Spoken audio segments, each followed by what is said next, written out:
नमस्कार, खबर दमदार में आप सभी का बहुत स्वागत है और मैं हूं आपके साथ अमनदीप। मैं हूं आपके साथ मेनका चौधरी। तो शाम 7 बजे के बुलेटिन में हम देखेंगे मिशन 2024 को लेकर बीजेपी ने यूपी में अपने पार्टी के सांसदों का सर्वे करवाया, जिसमें बीजेपी के मौजूदा 30 सांसदों का टिकट कट सकता है। इसके अलावा आपको बताएंगे कैबिनेट की बैठक में क्या हुए बड़े फैसले। जयंत चौधरी पाला बदल सकते हैं, मतलब अखिलेश का साथ छोड़कर बीजेपी में जा सकते हैं। हनी ट्रैप के जाल में कैसे फंसा वित्त मंत्रालय का एक कर्मचारी, ये जानकारी भी हम आपको देंगे। और महंगे टमाटर को लेकर सरकार की सराहनीय पहल क्या है, ये भी हम आपको बताएंगे। और इसके अलावा आपको बताएंगे कि कैसे बाढ़ और बारिश लोगों की मुसीबत बढ़ा रही है।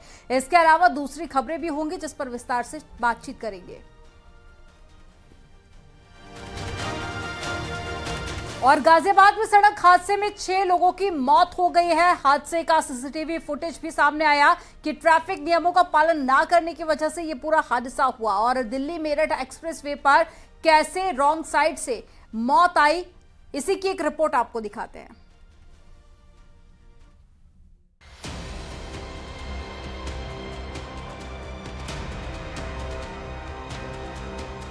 एक्सप्रेसवे पर रॉन्ग साइड से आई मौत।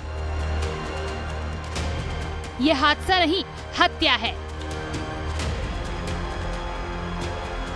हादसे की ये तस्वीरें बेहद खौफनाक हैं। देखिए कैसे बस और कार की आमने सामने से टक्कर हुई। देखते देखते कार में सवार पूरा परिवार खत्म हो गया। पलक झपकते परिवार के 6 लोगों की मौके पर ही मौत हो गई। हादसा गाजियाबाद में हुआ। बस और कार में भिड़ंत हो गई। हादसा दिल्ली मेरठ एक्सप्रेसवे पर हुआ। कार में सवार परिवार मेरठ से खाटू श्याम जा रहा था। हादसा रॉन्ग साइड से आ रही बस की वजह से हुआ। रॉन्ग साइड में चल रही स्कूल बस ने कार को टक्कर मार दी। आमने सामने की टक्कर में कार के परखच्चे उड़ गए और 6 लोगों ने मौके पर ही दम तोड़ दिया। आखिर इन मौतों का जिम्मेदार कौन है? करीब 8 किलोमीटर तक ये बस इसी तरह रॉन्ग साइड चलती रही, लेकिन किसी ने भी नहीं रोका। ट्रैफिक पुलिस या फिर पेट्रोलिंग कर रही पार्टी की इस पर नजर नहीं पड़ी। नतीजा आज सबके सामने है। यमराज बनकर ये बस कार से टकराई और बन गई कार में सवार परिवार के लिए काल। ये परिवार तो थाना इंचौली थाना क्षेत्र का था। इसमें 2 बच्चे भी थे और 2 औरतें थी, 2 पुरुष थे और बाकी परिवार के ही लोग हैं। ऐसा बताया जा रहा है कुछ लोगों को अस्पताल भेजा गया है। 2 लोग घायल हैं जिनको अस्पताल में इलाज कराया जा रहा है। और गाजियाबाद बस हादसे से जुड़ी खबर पहले भी आ चुकी है। बस के पहले भी चालान कटे हैं। 15 चालान अब तक इस बस के कटे हैं। तेज रफ्तार, बिना लाइसेंस के कटे। बिना लाइसेंस के गाड़ी चलाने की वजह से चालान का हुआ है। नोएडा ट्रैफिक पुलिस ने 15 चालान अब तक काटा है इस बस का। सीट बेल्ट, पार्किंग को लेकर भी कार्रवाई की गई है। आज फिर बस रॉन्ग साइड से ही जा रही थी। कार टक्कर के बाद 6 लोगों की मौत हो गई। तो इस बस पर 1-2 बार नहीं बल्कि 15 बार पहले भी कार्रवाई हो चुकी है। 15 चालान अलग अलग वजहों से इस बस के पहले भी कटे हैं। नोएडा ट्रैफिक पुलिस ने कार्रवाई की। अब सवाल यह है कि इसके बावजूद ये बस सड़क पर क्यों दौड़ रही थी, जो मौत का सबब बन गई। अनुपम मिश्रा हमारे सहयोगी इस वक्त हमारे साथ मौजूद है। अनुपम, 15 बार चालान पहले ही कट चुका है, अलग अलग वजह, सीट बेल्ट, पार्किंग, साथ ही तेज रफ्तार। बावजूद इसके बस सड़क पर थी और लापरवाही का खामियाजा 6 लोगों की जान चुकाकर भुगत रहा है इस वक्त। बिल्कुल मेनका, जाहिर तौर पर यह सबसे बड़ी और एक्सक्लूसिव खबर न्यूज 18 यहां पर ब्रेक कर रहा है कि दिल्ली मेरठ एक्सप्रेसवे पर जो बस के चलते दुर्घटना हुई जिसमें 6 लोगों की जान चली गई, वो बस पिछले 2018 में जिस तरीके से आपको बता दें कि 2018 से देखा जाए अगर, क्योंकि 1 मई 2015 को ये बस जो है परिवहन विभाग नोएडा में रजिस्टर हुई थी और तब से लेकर 8 साल 2 महीने, यानी कि बस की जो उम्र है वो 8 साल 2 महीने की उम्र है और इसमें 15 बार इसका चालान हुआ है। 30 अप्रैल 2025 तक जो परिवहन विभाग के आंकड़े हैं उसके मुताबिक बस की फिटनेस है और प्रदूषण सर्टिफिकेट 12 मई 2024 तक इसका है। 31 मई 2024 तक बस का बीमा है और यूपी 16 CT 7835 ये बस नंबर है जिसपे कि बिना लाइसेंस वाहन चलाने, सड़क पर तेज रफ्तार से बस दौड़ाने के भी 5 बार यहां पर चालान हो चुके हैं। और अनुपम, तो सवाल तो यही है कि बार बार हैबिचुअल ऑफेंडर कह सकते हैं इस बस को, जो भी ड्राइव कर रहा था और जहां पर भी ये बस इस्तेमाल हो रही थी, एक स्कूल की बस है ये जो बताई जा रही है उस वक्त जब आ रही थी, और बार बार एक्शन के बावजूद बस सड़क पर दौड़ रही, और दूसरा जिस स्कूल से ये बस जुड़ी हुई थी उस स्कूल पर भी सवाल। देखिए, सबसे बड़ी बात यह है कि यहाँ पर हम साफ कर दें तो जानकारी हमको मिल रही है कि फिलहाल तो ये बस एक कंपनी में एसोसिएट थी। इससे पूर्व में एक स्कूल के साथ की बस चल रही थी जिसमें स्कूल के बच्चों को ले जाने का था। और सबसे महत्वपूर्ण बात यहाँ पर यह है कि परिवहन विभाग की बात कर लें, ट्रैफिक पुलिस की बात कर लें, ऑनलाइन तरीके से कैमरों के जरिए या बाकी ट्रैफिक विभाग के जो महकमे होते हैं वो चालान कर देते हैं और चालान ऑनलाइन अपलोड हो जाता है। लेकिन सवाल यहाँ पर यह है कि अगर किसी बस के 15 चालान हो जाते हैं तो आपने क्या एक्शन लिया। 4 जुलाई को सबसे महत्वपूर्ण यहाँ पर जानकारी एक्सक्लूसिव, आप देखिए कि अभी आज से 6 दिन पहले ही 4 जुलाई को सेक्टर 68 पे भी तो बार बार लापरवाही की गई, जिसके चलते यहाँ पर 6 लोगों की जान चली गई। तमाम जानकारी साझा करने के लिए बहुत शुक्रिया अनुपम आपका।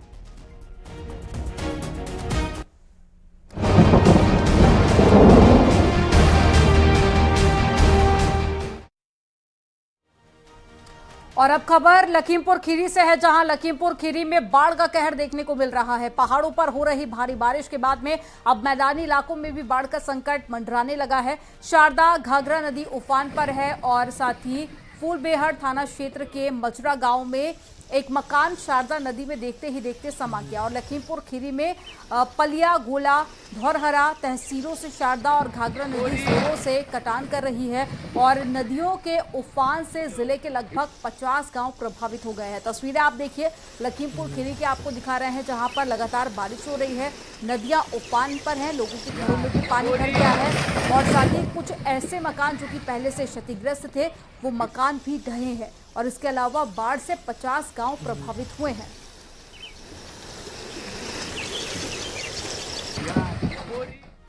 और अगली खबर सहारनपुर से, जहां पर सरसावा में चारों ओर पानी ही पानी नजर आ रहा है। पंचकुला देहरादून नेशनल हाईवे 344 पर पानी भर गया। हाईवे पर कांवड़ियों के साथ ही राहगीरों को भी मुश्किल हो रहा है। अब बाढ़ का पानी भरने से शाहजहांपुर से चिलकाना जाने वाले मार्ग पर गाड़ियों की आवाजाही बंद हो गई, जिसकी वजह से लोगों को काफी दूर से अब घूम कर जाना पड़ रहा है।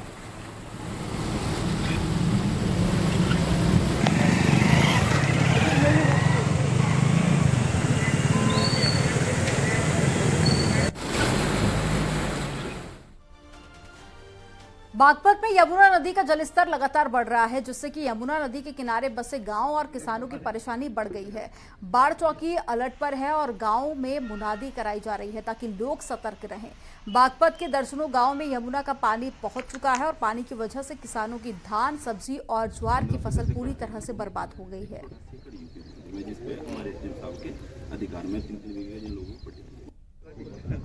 हाँ, इसमें अभी यमुना जी में जल का स्तर बढ़ा था और इसमें अभी स्टेबल है पिछले 10-12 घंटों में, क्योंकि जो 4.25 लाख क्यूसेक पानी छोड़ा गया था उसके सापेक्ष अब उसमें पानी की छोड़ने में घटोतरी हुई है। तो अभी सभी सेफ है। इसी क्रम में हम लोग टांडा गांव में यहाँ मौके पर हैं। हमारे कप्तान साहब, इसमें सभी लोग सुरक्षित हैं और प्रधान से सब लोगों से बात हुई है, लोगों को अलर्ट भी किया गया है। जो स्पर्श बनाए गए हैं टांडा गाँव में, छपरौली क्षेत्र में, उससे भी गाँव वालों को लाभ हुआ है। और अब खबर वाराणसी से। पश्चिमी उत्तर प्रदेश, दिल्ली और हरियाणा में खतरे के निशान पर जलस्तर पहुंचते ही वाराणसी में जिला प्रशासन अलर्ट पर है। कंट्रोल रूम को सक्रिय करने के साथ ही बाढ़ग्रस्त इलाकों में प्रशासन ने सक्रियता बढ़ा दी है। वाटर लेवल को मॉनिटर किया जा रहा है। वाराणसी में गंगा उफान पर है। हमारे कंट्रोल रूम संचालित है और पूर्ण रूप से जैसे पश्चिम उत्तर प्रदेश में और दिल्ली, राजस्थान, हरियाणा के एरिया में जितनी बारिश हो रही है उसको ध्यान में रखते हुए वहाँ के जो वाटर लेवल को भी हम लोग मॉनिटर कर रहे हैं और यहाँ भी धीरे धीरे जो है जल स्तर अभी बढ़ रही है। अभी बाढ़ की स्थिति नहीं है, बट समय रहते हुए हम अपना जो भी तैयारियाँ पूरी करनी है वो सब हम तैयार कर चुके हैं।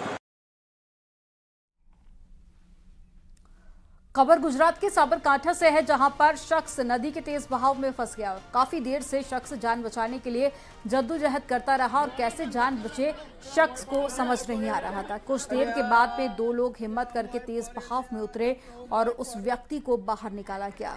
जालिया गांव के पास की ये घटना है और ये तस्वीर भी आप देख सकते हैं कि लगातार कुछ देर तक की कोशिश करता रहा व्यक्ति, जिसके बाद में कुछ लोग पानी के तेज बहाव में उतरे और शख्स को बाहर निकाला गया।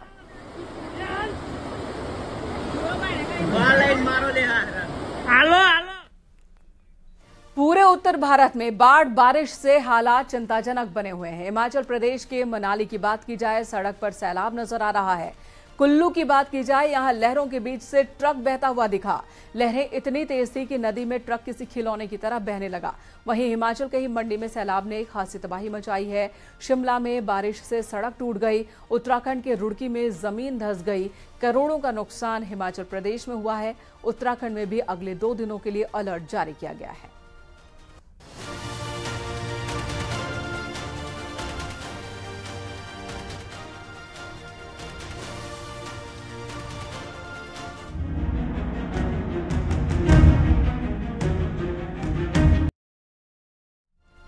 यूपी में लोकसभा की सभी सीटों को जीतने के लिए बीजेपी हर स्तर पर प्रयास कर रही है। बताया जा रहा है कि यूपी में बीजेपी के 30 सांसदों का टिकट कट सकता है। महासंपर्क अभियान में 30 सांसदों की खराब रिपोर्ट मिली है और पार्टी के सर्वे में यूपी के 30 सांसद फेल साबित हुए। दरअसल बीजेपी सांसदों का त्रिस्तरीय सर्वे करा रही है। एक सर्वे रिपोर्ट बीजेपी हाईकमान तक पहुंची है और महासंपर्क अभियान के 21 क्लस्टर प्रभारियों की रिपोर्ट में भी इन सांसदों की छवि को ठीक नहीं बताया गया। भारतीय जनता पार्टी की जो सर्वे रिपोर्ट है उसमें सीधे तौर पर उत्तर प्रदेश में भाजपा के 30 ऐसे सांसद हैं जिनके टिकट कट सकते हैं। यही नहीं, इन सांसदों की जो परफॉर्मेंस रिपोर्ट है वो काफी खराब मानी जा रही है। दूसरी तरफ जो ये 30 सांसद जिस संसदीय क्षेत्र से आते हैं, वहां पर जब जनता से बात की इस सर्वे करने वाली टीम ने, वहां पर जनता पीएम मोदी के कामकाज, मुख्यमंत्री योगी आदित्यनाथ के कामकाज और भारतीय जनता पार्टी संगठन के कामकाज से खुश है, लेकिन जो मौजूदा सांसद हैं उनके कामकाज से खुश नहीं है। ऐसे में अब उत्तर प्रदेश में भारतीय जनता पार्टी के 30 मौजूदा सांसदों के टिकट खतरे में। और खबर आजमगढ़ से, लोकसभा चुनाव को लेकर तैयारियों में जुटी बीजेपी लगातार बैठकें कर रही है। आजमगढ़ में भूपेंद्र चौधरी ने काशी और गोरखपुर क्षेत्र की मीटिंग ली। बीजेपी प्रदेश अध्यक्ष ने कहा कि साल 2014, 17, 19 की तरह 2024 में भी बीजेपी जीतेगी। भूपेंद्र चौधरी ने कहा कि एसपी को लोकसभा चुनाव में करारी हार का सामना फिर करना पड़ेगा। Samajwadi party, Bahujan Samaj party, Congress party, राष्ट्रीय लोकदल पार्टी, सारे दल एक साथ लड़ेंगे, लेकिन प्रदेश की जनता का गठबंधन योगी जी के और मोदी जी के साथ है और आगे भी रहेगा। और अब खबर लखनऊ से है। आज मुख्यमंत्री योगी आदित्यनाथ की अध्यक्षता में लखनऊ के लोक भवन में कैबिनेट की बैठक हुई। कैबिनेट बैठक में 17 प्रस्तावों पर मोहर लगी है और कैबिनेट में 2 बिजली प्लांट के प्रस्ताव को भी मंजूरी मिली। सोनभद्र के ओबराडी नाम से 2 पावर प्लांट लगाए जाएंगे और लगने वाले पावर प्लांट पे यूपी सरकार और साथ ही एनटीपीसी की 50-50% की हिस्सेदारी होगी। संसद ने ओबरा में 2 800 मेगावाट के 2 पावर प्लांट स्थापित करने की आज मंजूरी हमको मिली है। ये राज्य का पहला अल्ट्रा सुपर क्रिटिकल यूनिट होगी। मतलब इस तरह का प्लांट जो है अभी तक अपने राज्य में बना नहीं है। आपने सुपर क्रिटिकल सुना होगा, लेकिन अल्ट्रा सुपर क्रिटिकल शब्द ये पहली बार उत्तर प्रदेश के पावर सेक्टर में आ रहा है। और उसके फायदे ये होंगे कि ये जो प्लांट होते हैं इनकी टेक्नोलॉजी बहुत एडवांस होती है, इनकी एफिशिएंसी बहुत ज्यादा होती है, पीएलएस ज्यादा होता है, कोयले का कंजम्पशन इनमें कम होता है और इसके चलते स्वाभाविक रूप से कॉस्ट ऑफ पावर जो है, जो आदमी उपभोक्ता को जो बिजली की कीमत देनी पड़ती है वो कम पड़ती है। तो इस प्रकार ये 800 मेगावाट के 2 प्लांटों की यूनिट ओबरा डी के नाम से हम लोग उसका आरएलडी अध्यक्ष जयंत चौधरी के बीजेपी में शामिल होने को लेकर बीजेपी महासचिव दुष्यंत गौतम ने कहा कि जयंत चौधरी के लिए दरवाजे खुले हैं। जयंत विपक्ष की मीटिंग में नहीं जा रहे हैं। जयंत उन दलों की यूज एंड थ्रो वाली राजनीति जानते हैं। जो भी राष्ट्रवादी लोग हैं वो चाहे उनका स्वागत है। आज भारतीय जनता पार्टी का एक बहुत बड़ा परिवार है और वो परिवार एक ही नीति पे, नियम पे आधारित है, राष्ट्रवाद, कि राष्ट्र की सेवा के लिए समर्पण भाव से कोई भी काम करना चाहे आ सके। लेकिन जयंत चौधरी को जिस प्रकार से इनका साथ में था, मुझे तो कहीं भी दिखाई नहीं दिया वो जयंत चौधरी कि ममता बनर्जी के यहाँ बैठक हुई, वहां भी दिखाई नहीं दिए, दाएं बाएं कहीं भी दिखाई नहीं दिए। मुझे लगता है कि जो राजनीति ये राजनीतिक दल के विपक्ष के लोग करते हैं, यूज एंड थ्रो वाला काम करते हैं, उसका हो सकता है वो शिकार होंगे। लेकिन हमारा हरेक के लिए दरवाजा खुला हुआ है, बशर्ते कि उसमें राष्ट्रीय भावना हो, देश को आगे बढ़ाने की भावना हो, उसके लिए सबका स्वागत है। और केंद्रीय मंत्री स्मृति ईरानी 2 दिवसीय दौरे पर अमेठी में है। दौरे के दूसरे दिन सुबह 10 बजे जगदीशपुर VHEL गेस्ट हाउस से निकलकर कैमा दखिन गांव समेत दूसरे गांव में जनसंवाद यात्रा में शामिल हुए। जनसंवाद यात्रा में ज्यादातर शिकायतें हैं नाली, सड़क और खंजा पेयजल, विद्युत, विधवा पेंशन और साथ ही बुजुर्ग पेंशन को लेकर आ रही है। समस्याओं के निस्तारण के लिए मंत्री स्मृति ईरानी ने अधिकारियों को निर्देशित भी किया।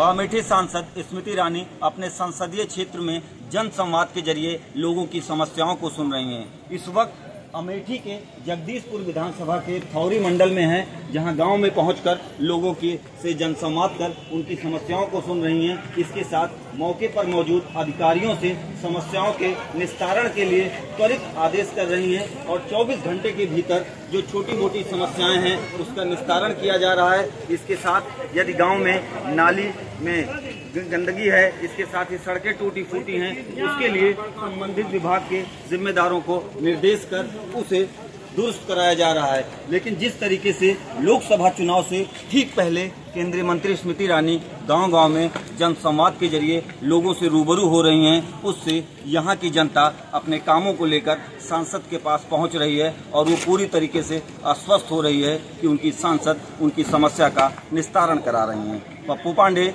न्यूज़ 18, अमेठी।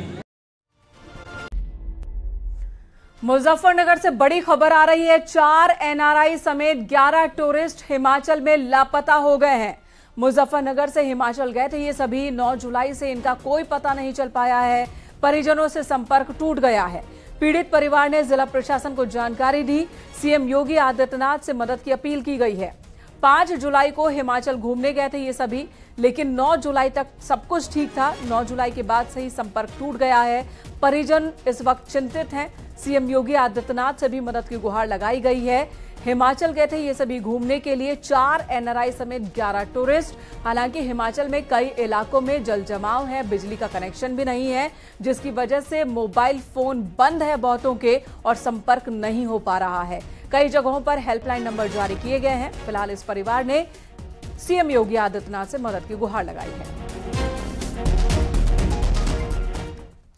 और सहारनपुर के शेखपुरा में अंडरपास में कूदकर नहा रहे बच्चे अचानक से पानी में डूबने से उनकी मौत हो गई।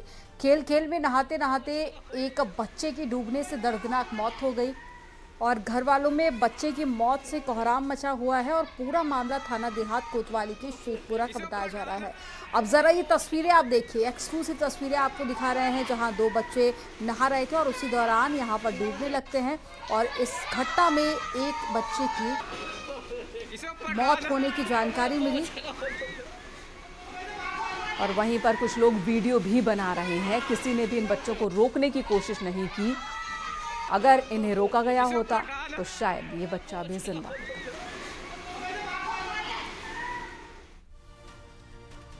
अगली खबर लखनऊ से। कस्टम विभाग को मिली बड़ी कामयाबी। 2 यात्रियों के पास से 1 किलो 750 ग्राम सोना बरामद किया गया और पकड़े गए सोने की कीमत 1 करोड़ रुपए बताई जा रही है।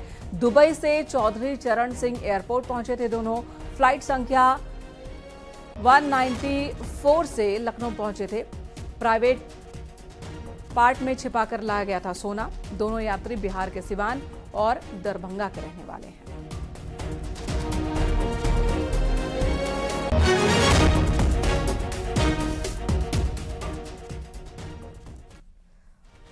और बरेली के देवरनिया इलाके में खेतों के अंदर अचानक मगरमच्छ निकल गया, जिसके बाद में हड़कंप मच गया। खेत में धान की रोपाई करने जा रहे किसान ने जैसे ही मगरमच्छ को देखा, किसान के होश उड़ गए और जोर जोर से चिल्लाने लगा, जिसके बाद में मौके पर पहुंचे ग्रामीणों ने मगरमच्छ को पकड़वाने के लिए वन विभाग की टीम को सूचना दी और मौके पर पहुंची वन विभाग की टीम ने रेस्क्यू कर मगरमच्छ को अपने कब्जे में ले लिया और गंग नहर में छोड़ दिया। मगरमच्छ को देखने के लिए लोगों की भीड़ भी जमा हो गई। पापा ने मोबाइल गिर जाती है पकड़ना है, तभी बच्चा देख रहे अभी अंदर से कच्चू है यार, कहते ये लग रहा है कठार की तरह लग रहा है अंदर से। अब ज्यादा कुछ ना ले रहा है यार, सेवा मच्छी से अलावा। और फिलहाल खबर दमदार में इतना ही। आगे की खबरों के लिए रुख करेंगे उत्तराखंड का, लेकिन उससे पहले